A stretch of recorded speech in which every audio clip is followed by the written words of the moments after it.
Hello and welcome back to Rage Gaming and more Necromancer in Season 8. Today I'm back to update you on my build journey, which continues to of course be Bloodwave at this time. As I make this video, the highest pick clear for Necromancer is a 107, using of course Bloodwave. It simply has the highest output and sustain to back it up, as cool as Bloodspear is. At the moment though, I'm clearing up towards 80 pits. I've killed all the bosses in Torment 4 in solo and in a group, being the main source of damage in the groups. We're seeing ticks of 10 to 15 billion on packs and even in single target as I clear them, now that I'm able to ramp up the damage and have enough CDR to be spamming waves. So I am already at the point where I've cleared all the relevant content in Season 8. Everything beyond this is to push beyond that and maximize. So I'll be providing you with a build that can do everything in the game, but this video continues the topic to expand on what we can learn about this build and how to maximize it in the future, to give you context and understanding of each step of the process. If you have missed the first video on this topic at season launch though, I do recommend it because that setup will get you going with this build. This will at least assume some Bloodwave knowledge. Now let's get into the big changes to my plans and update you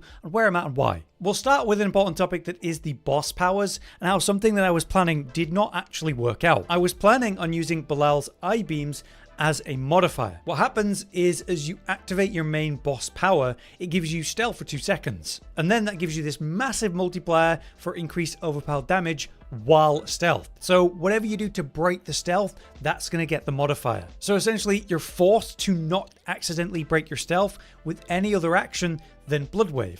And the issue with that is that I'm regularly applying blight to packs of enemies of my target. I'm absolutely spamming Corpse Explosion to generate the buffs from that. Maybe I need to apply Decrepify to the current pack that I'm on. All kinds of reasons to not just be pressing Bloodwave and only Bloodwave. Technically it does work if you're just one button spamming, but you're losing a lot of damage potential for one multiplier, you're trading a bunch. So unfortunately it feels a bit too clunky and I'm hoping that they do something to rework this, but I don't know if it'll happen. Next then I want to talk to you about the new way that Flesh Eater works, because it has been changed in Season 8, and when I finally got to this Paragon node, it became obvious that it worked in an interesting way. So the point of this legendary node is that when you consume 5 corpses, you get this big damage multiplier for 6 seconds. So as you can see, I'm constantly popping corpses with the Corpse Explosion to get a stack of that. Once I hit 5, I get this 6-second period where I've got this big damage multiplier. Previously, this would then mean you'd have to wait until the buff lands to start restacking up. Now, you can overlap the buffs. So while your current Flesh Eater is active,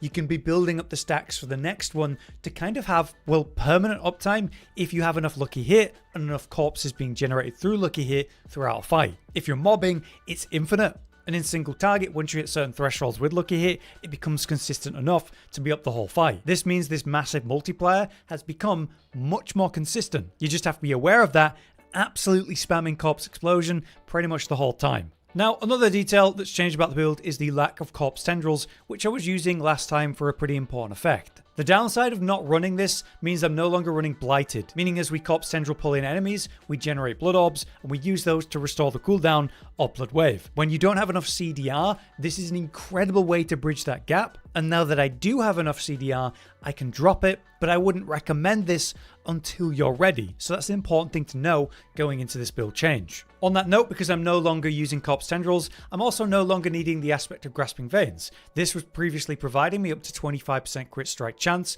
and crit damage in general too. Thanks to the build update today, I actually have enough crit chance to function without it. Standing here in town, I've got 76%. And I'll also have Inspiring Leader, which is another 12% as soon as I'm out in a combat zone. This frees up a new aspect slot in the build, and so what I've gone for is Vehement. When casting an ultimate skill, it increases your damage by a big multiplier for the next 8 seconds. At the same time, you gain 2 additional ultimate skill ranks. Why this is important is, yeah, it's going to increase the damage of your Bloodwaves because extra skill ranks, but more important than that is it's going to slightly reduce the cooldown of Bloodwave, which is vital to reach that beautiful point where you can just spam Bloodwave. So it's been an incredible change from Grasping Veins when I had enough crit strike chance and enough cooldown reduction to function without Grasping Veins anymore. Next, we need to talk about the cap of the ultimate, which as you can see is 200% times, and I'm currently standing here at that bonus. I have achieved that bonus through my gear. For example, damage while fortified, I have a huge stack of that on my weapon, but I've also got it on my gloves. So awesome, I've reached that cap, but anything beyond that becomes wasteful. So it's important for me to reach this cap, but then identify that I'm at it and make some adjustments. With these topics explained then, my next step will be pushing the output and more effective DPS by making the various changes we've just talked about for the purpose of higher pit pushing and destroying the bosses just even more. With that explained, I'm going to go through the build sections now and then only stop to explain the really important stuff because we've just gone over it here. So I'm going to assume you understand what you need to as we go through. So for the boss powers, we're running Uravar's Lob Bombs for the massive cooldown reduction of 15% this provides. I'm reaching a point where I might be able to change this because I have enough cooldown reduction though. But it's been incredible for this purpose and dealing good damage too. We support this with Wandering Death's Chest Beam now instead of Belial's Eye Beams because this was actually too awkward to reliably use, whereas this is executing, especially in the pits, super well. As before, Cinerat's Flames increasing element damage, that's what we're doing, and still Harbinger of Hatred's Volley to increase the vulnerable damage that we're dealing. Next, we have the skill tree update. We want as many darkness skills on the bar as possible, so I spend 1 point on Reap and Decompose to just have those on the bars because of Reaper's Pursuit passive. For each darkness skill on your bar, increase movement speed and another damage increase. On that note, we have 1 point in Sever for this same purpose. It's a dead skill on my bar that I don't use, but it gives me that increase from the passive. More important to that is the other darkness skill that we do actively use, Blight, so that we can benefit from Supernatural Blight, a big damage increase as we apply Blight to targets. We max out Hewed Flesh for the chance to spawn corpses, which we need, and our last darkness skill on the bar here, outside of Bloodwave being altered by a darkness, is Corpse Explosion to Blighted to turn it into a darkness skill. We're also using Corpse Explosion a lot to trigger damage buffs, such as Fueled by Death, which we fully max out. You'll see that we still fill Necrotic Fortitude and Titan's Fall, but have no points in Spiked Armor. As you can see standing here in town, I have over 1,000 armor. I'm at the cap. As I make changes to get rid of stat sticks like this amulet, I'm going to need more armor, so I'll probably dump a load of armor onto my chest and my boots, and possibly still need more armor. And if I do, I'll put more points into Spiked Armor again for that benefit. On the next tree, we're still maxing out Death's Embrace, Precision Decay, Amplify Damage. We're still taking Decrepify all the way to Abhorrent for the cooldown reduction. On the next part, we have the 3 out of 3 Coalesce Blood and Tides of Blood, and you can see that I've got 1 point in Drain Vitality and Transfusion. Still as before, this generates Fortify using blood skills, and this generates some blood orbs to help us occasionally get an extra 1, so that we can bring the cooldown of Blood Wave off. This is a point that I'm looking to drop when I'm functional and don't need it anymore. For the Shadow passives, it's maxing out Reaper's Pursuit, Gloom, and Terror as before, and we got full levels into Necrotic Carapace for generating more Fortify. On the ultimate tree, maxing out Bloodwave all the way to Supreme. Finality, of course, maxing out Memento Mori, and I've got 1 point in Standalone. You should invest more in this if your defenses aren't good enough, but mine certainly are, so I don't need more than that. Last points into Inspiring Leader for Crit Strike Chance, and of course, the key passive, Rathma's Vigor. The Book of the Dead remains the same, so very quick, Reapers for the shadow damage increase, Skeletal Mages on Bone for the overpower damage, and Golems Iron crit strike damage increase, same as always. Right, time for the big Paragon update. You can see that I've got 192 points spent. With that, I achieve all of the Paragon boards that I need to activate the basics. But then, filling everything out, that's the next stage, getting all the benefits of the resistance to all elements from this Paragon, and getting more while healthy, while fortified bonuses to take that off my gear, all very important in the next stage. So, first board, Essence as before, increasing critical strikes to enemies that are not healthy. We spend the points like so to achieve that and maximize that in limited points, and come to the first board extension, same as before, Bloodbath, massively increasing our overpowered damage. We come up through Suffused Resilience and go into the Legendary node. Coming left and around through Thick Hide, we come up to the Glyph, which as before is still Abyssal, since this is a good board for Dexterity min-maxing. Here you will also find nodes that increase damage while fortified and healthy, as well as overpowered damage, which is great. And we come to the third board, which is the same as before, Blood begets Blood, increasing our damage as we pick up Blood Orbs. I rotate the board like so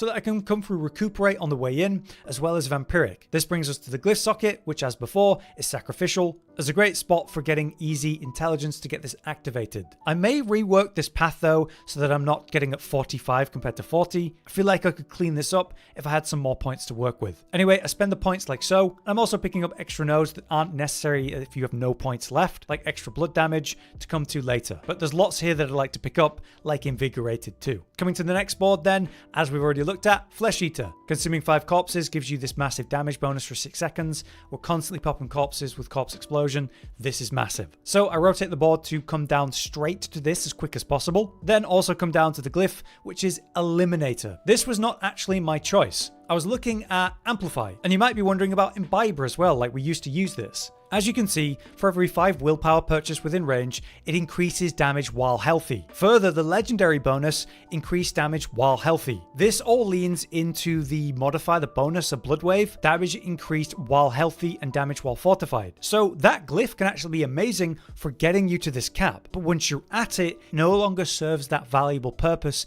because of this cap. So Imbiber just doesn't have the value that it did in Season 7. So in exchange for that slot, I'm not really happy with any of the choices. Amplify, basically what this does is it means all enemies take 10% times increased damage because they're all going to be cursed. And at legendary bonus, that's an extra 5%. So you can imagine that all the enemies are constantly taking 15% times more damage. That's great, right? Well, all of the options we have basically amount to 15% in the best case scenario, like Amplify here. Meanwhile, Eliminator at its basic 10% times, right? But specifically to elites. And then its a legendary bonus is 8% times increased damage to elites on top. So basically 18% compared to 15%. The problem here is that Eliminator only works against elites, whereas something like Amplify works against everything. With our execute in mind from our boss powers, Amplify is going to be better in the open world, but in pushing pits, Eliminator is better because the elites are a big problem there. So if you're pushing pits, I want you to go Eliminator. If you're doing general world content or killing bosses, Amplify is actually better. So important understanding there. Anyway, while we've got Eliminator here, we need the intelligence like so, and so we come through like so. I would love to spend more points on this board. There's cool things like Erudite for extra resistance to elements, and say this, more max life, but for later when I have more points.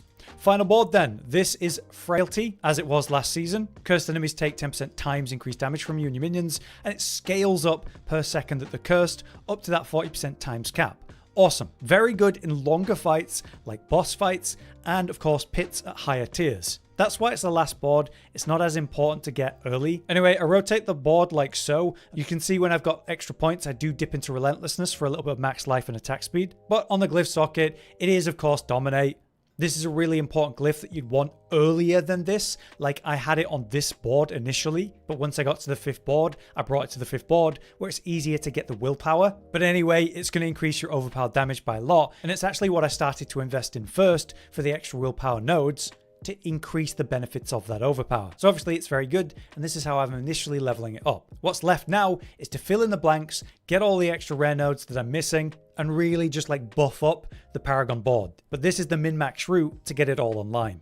Alright, time to go through the gear, starting with Aspect. On the helmet, this is where you're going to put Cursed Aura as a utility quality of life aspect. The first mythic unique that I aimed for, and I actually got as a drop, was Air of Perdition. So that goes in that slot. This means I'm no longer auto-casting this to Grepify, which means it has to go back on my bars, and I have to manually cast it. But obviously for the damage increase this provides, and the whopping lucky hit chance and crit strike chance, well, it's worth it. However, if you don't have that mythic unique, then the Cursed Aura remains. As before, Hardened Bones, damage reduction on the chest. Gloves, we have the option for offensive slot, so Ultimate Shadow to change our Blood Wave to a Shadow skill and get all the scaling of that. Casimir's Legacy to activate the build so that we have the Blood Wave doing what we want, slamming them together, damage increase, all the benefits of this. This GA I got today, unbelievable. But it's very important for you to realize that the Blood Wave cooldown is the most important affix here initially when you're under geared. You need a lot of cooldown reduction on your Blood Wave before it reaches that beautiful point where you can start spamming it. Before you reach that point,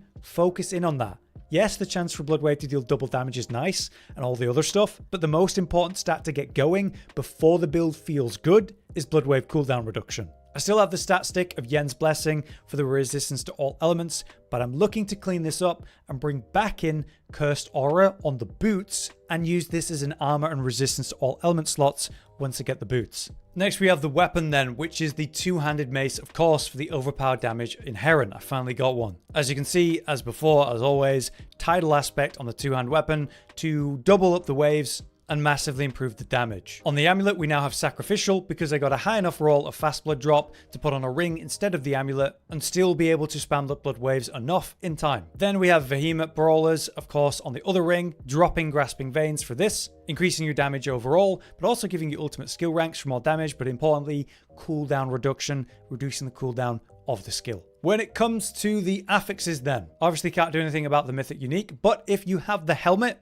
we're looking for armor and all resistances on this, and the general rule is intelligence and max life otherwise. So on the chest piece, Intel max life armor, if I had all resistance, that would be great too. On the gloves, you'll see I've got intelligence, attack speed, and crit strike chance. I prefer Intel max life crit strike chance, but the attack speed isn't a bad thing. It's nice for speed farming. We have the two uniques we can't do anything with. On the weapon, we have Intel max life overpower damage. This is important about the amulet then. Max life, Intel, and an offensive passive skill is the bare minimum. You can see that I'm using this as a stat stick for total armor though, to keep me at cap, which is a nice temporary thing. I've got amplified damage on it though.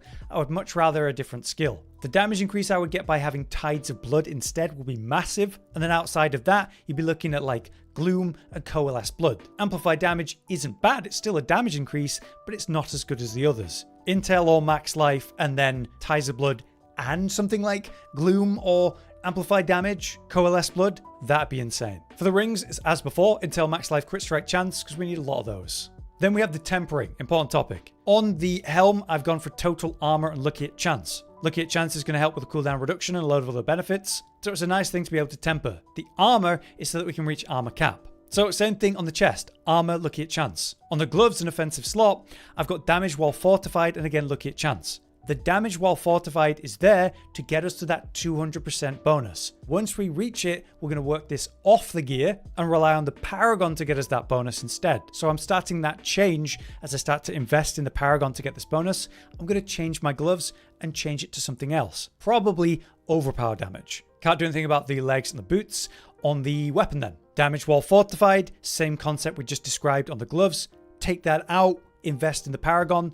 Once we don't need this anymore, but it's a great starting point. You want to hit that cap sooner than later. Chance for Blood Wave to deal double damage. You want this to be as close to 100% as possible, so you invest in it early on your weapon. Once you're ready to take it out because you have enough on your pants like I do, then an offensive skill like Frailty is going to be the pick. On all of the jewelry then, it's ultimate cooldown reduction and blood overpower damage, or this could be where you're getting that while fortified benefit instead of the gloves of the weapon. But otherwise, ultimate cooldown reduction and blood overpower damage, fantastic. For Masterworking then, it's just what you need on the helmet and the chest. So if you need armor, hit the armor. In the case of the Mythic Unique, I wanted crit strike chance and lucky at chance. On the gloves, crit strike chance will be my target. You got to get to that 100%. On the legs, if you're struggling with blood wave cooldown, aim for that. Long term, you want chance for it to deal double damage, so you don't have any of that stat on your weapon. On the boots, it's the stat stick of resistance to all elements that we're aiming for. On the weapon, it's chance for blood wave to deal double damage until you're 100%. Then we're going to work that out, probably going into whatever offensive skill this ends up on. On the amulet, you aim for the skill that's increasing your output, so I'd be aiming for amplified damage here, but blood overpower damage isn't a bad alternative. On the rings then, we're aiming for crit strike chance, ultimate cooldown reduction, and blood overpower damage. Next up, we have the runes and gems. I don't have the optimal runes just yet, so I'm going to show you what I'm running while I have them. We have Zan and Ohm, which means as we cast an ultimate skill, we generate Offering. Very reliable, obviously. And then Ohm is giving us that damage increase for 6 seconds, triggering the Warcry. Very nice burst. On the weapon, we have Seer and Zal. Cast 5 skills and become exhausted, generate Offering, happening all the time. Gain 20% max life, increasing our survivability and overpowered damage potential. Great. This is something I want to look into though, because right now my rune selection is pretty slim. I still don't have a lot of legendary runes, still not a lot of good options. Otherwise, it's intelligence into the armor where we have the slots. Right, we have the Mercenaries. Last time I was using Rahir for the element resistance that provided. I no longer need that. So it's into Subbo so that we can take it to explosive charges for Thrill Seeker. This gives you some cooldown reduction, helping you spam blood waves. This is a great offensive option. But stick with Rahir if you need survivability and still more resistances. As the second slot, like we mentioned last time, Alkin with specifically Flame Surge is important. It does a ton of ticking damage. Even if the damage is irrelevant, it's going to be triggering Decrepify, the abhorrent chance to, reduce cooldowns by 1 second. Very helpful. But there you have it. That's my overview of the current build and the state of Bloodwave. Obviously, I've got a lot to work on and things to min-max and change. The build can go a lot further in power. But now I'm reaching that beautiful point where I'm transitioning to that and going to reach some ridiculous strength. So if this overview and all the extra info has helped, do drop a like. And next time I'll hopefully be back with a more finalized version that's really pushing as far as possible. We still have a big jump in power to make with what I think is relative ease. Until then, I've been Hollow, you've been you, and thanks for watching. Josh, Cotton, and Hollow with the videos, dropping the humor like a hammer on your tippy toes, bringing entertainment on a daily arrangement to take our insanity and turn it into entertainment. Yes, I said entertainment twice, to reiterate that it is nice to look into your faces on a mostly daily basis when you let us in your homes to make the whole world a stage. Goodbye.